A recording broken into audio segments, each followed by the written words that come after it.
I guess you miscalculated. I love Zuko more than I fear you. No, you miscalculated. You should have feared me more. Oh my gosh, I can't begin to explain enough how epic this scene is. It's definitely a top 5 favorite scene of mine from the Avatar world ever. Hello everyone, my name is Maria. Welcome back to my channel where I like to discuss all things story.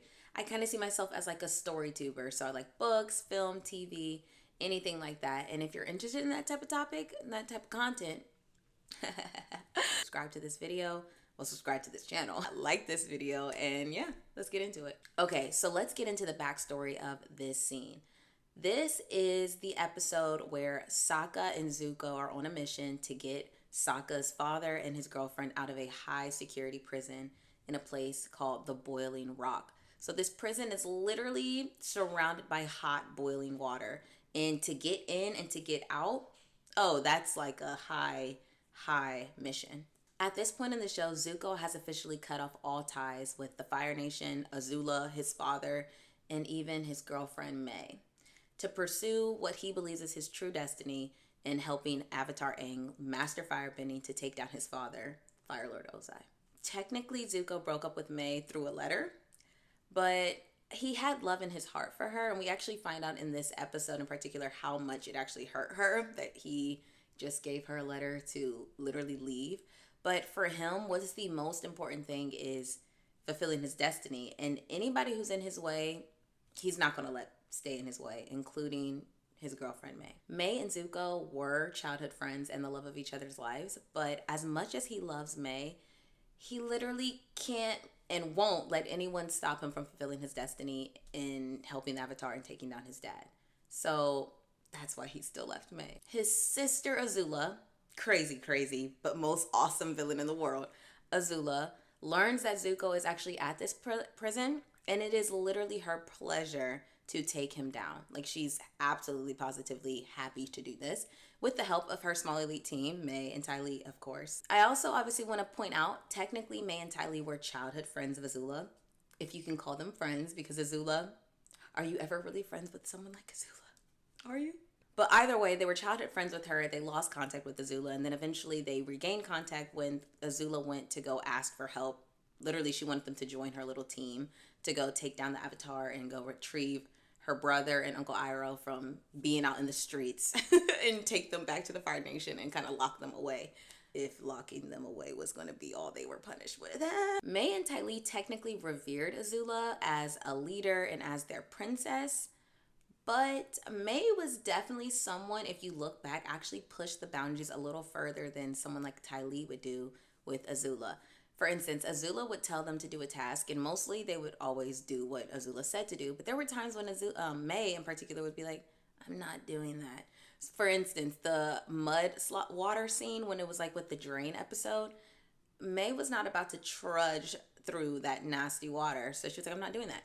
Whereas Ty Lee was like, you heard Azula, we have to help her. Mai was like, no. Also, if you remember, it was book 3 when Azula had said to Mai, like, oh, Mai, Ty Lee needs your help with something, because Azula was trying to talk to Zuko, and Zuko was obviously hanging out with Mai.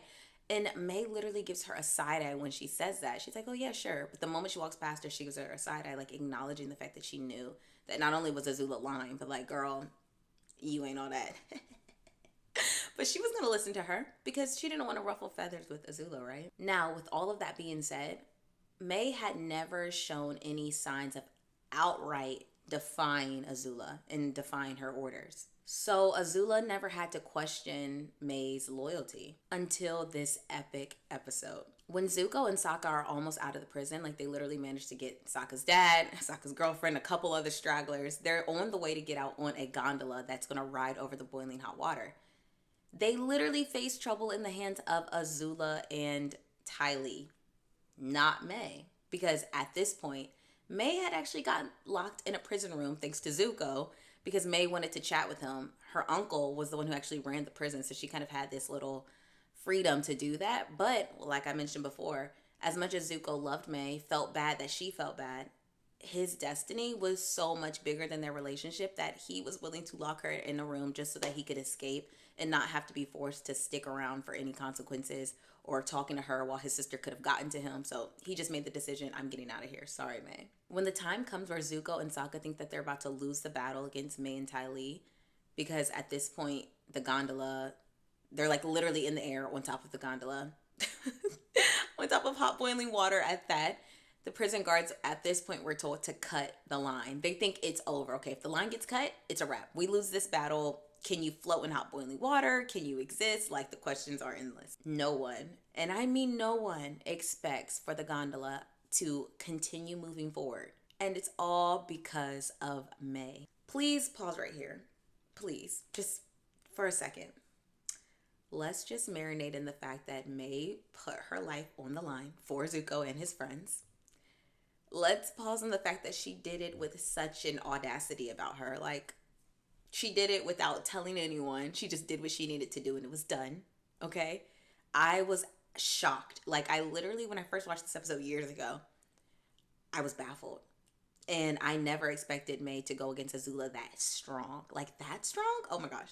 But do you know how deep this is? How crazy this is? No one, and I mean no one, defies Azula. Once you have pledged your loyalties to someone like Azula, your loyalties are expected to be kept. Azula is someone to fear. She does not hesitate to demolish, to annihilate, and showing mercy is not in her nature. So when May does the inexcusable, Azula is at a loss for words.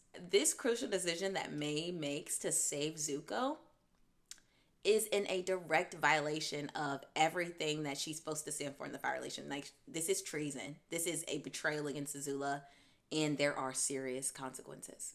This crucial decision May made to save Zuko's life mattered so much more. Her love for him mattered so much more than like the amount of fear or reverence that she had for someone like Azula. So when Azula gets in front of May, and Tai Lee is literally so nervous, like looking back and forth, like this is a showdown about to happen. Azula is like, why would you do this? Like, you know what the consequences are. And May has the audacity to hit her with a, I guess you miscalculated. I love Zuko more than I fear you. And I said, May, how? Oh my gosh. Azula was shocked. And then Azula lost it because, like I said, no one challenges Azula to that level. And Azula is ready to take her down, but guess who's ready with her blades? May. May is ready to go. She's like, let's go. Like, I feel like May was always ready to go against Azula. Like, she was waiting for this day in the highest level.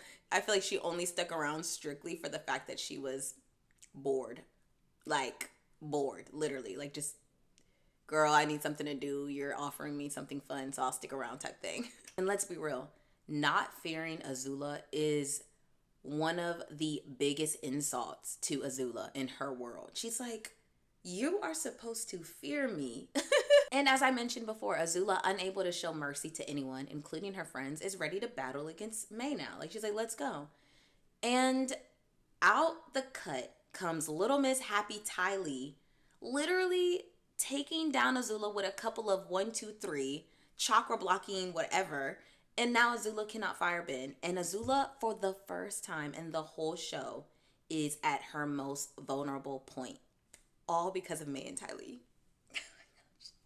The girls that she trusted to be in her small elite team just went against her. And when Tai Lee jumped in, she like shocked everybody. She shocked May. She for sure shocked Azula. I mean, everybody thought May what's her name? Everybody thought Tai Lee was going to probably stick with Azula in the sense of she seemed like she definitely had more fear. But I would beg to say her love for May, like that best friend love, definitely outweighed the fear that she had for Azula too. Because what's funny, y'all, she's the one who said, let's get out of here after she took down Azula. The girl went from being nervous about what was going to happen to taking down Azula and then snatching May and like, let's go. Like, let's run away. They both were so audacious. I was like, just amazed. The lines, you miscalculated Azula, saying you should have feared me more. Those lines are on repeat all the time in my world. I was screaming during all of this, a little fun fact. At this point, May and Tai Lee just committed the biggest acts of treason and betrayal they could have ever done towards the Fire Nation and towards Azula. But I would say that this betrayal was definitely necessary because it was time to really pick a side of the war and to stand on it strong. Because Avatar Aang and the battle against the Fire Lord was going to be happening soon. Like, you could just feel the tensions in the air and that the war was coming to a close soon from both sides. So the fact that by, happenstance and kind of inevitably, May picking Zuko made her pick the other side of the war, it ended up working out for them because the good side won. So it's kind of a good thing that they picked that side. But yeah, I mean, I don't know if Zuko stayed bad. If Zuko stayed pro Fire Nation, I don't know if May and Ty Lee would have ever changed and joined the good side. So thanks to Zuko's goodness, he definitely got some other people to turn good too. But yeah, that is a good question. Would May and Ty Lee have stayed on the Fire Nation if Zuko had stayed too? Like, I don't think they would have joined the good side of the war. I don't think they would have. Oh yeah, and a fun fact, Azula literally told the guards to throw May and Ty Lee in a prison cell to rot. Oh my gosh, how are you gonna go from those being your besties to saying let them rot? Be like, so much for those being your besties, right? But the reality is this: Azula tried to use fear as a manipulative tactic to keep people in her life, to stay in her life. And she completely forgot that for someone who experiences love, and true love at that, they would likely rather be on the love side. And once you have love, that can counter all forms of fear. So for May, the love that she had for Zuko completely outweighed any ounce of fear she had for Azula. Because, I mean, she said, I love Zuko more than I feared you. So I feel like that's kind of saying, yeah, I may have feared you, but girl, this love that I have for him, oh, it's greater. So she was able to completely defy her because of that. Azula always thought that because there were consequences for doing something evil against her, that people wouldn't do it. And she definitely miscalculated, as May said, because she forgot, girl, some people are willing to take those consequences. But yes, one of my favorite scenes ever in this whole show, top 5 scenes. There's so many good scenes, like this one when Azula and Zuko finally have their Agni Kai, when, Aang meets Roku for the first time. Like, the whole, there's so, I can't even say these are all type 5s. Like, I have top 20 favorite moments. Like, I don't even know how to pin them down. I just love the show so much. And I know the live action's out, so I have to watch it. I pray it's good. I will cry if it's not. But I'll get over it, but I'll cry. Well, you guys, that is the end of this video. Thank you so much for watching. And I hope you feel my heart on this because Avatar is just the best. Like, you cannot go wrong with Avatar. If you guys like this video, don't forget to leave a like and comment and tell me what you want to hear next from me. But guys, until next time, much love. Bye.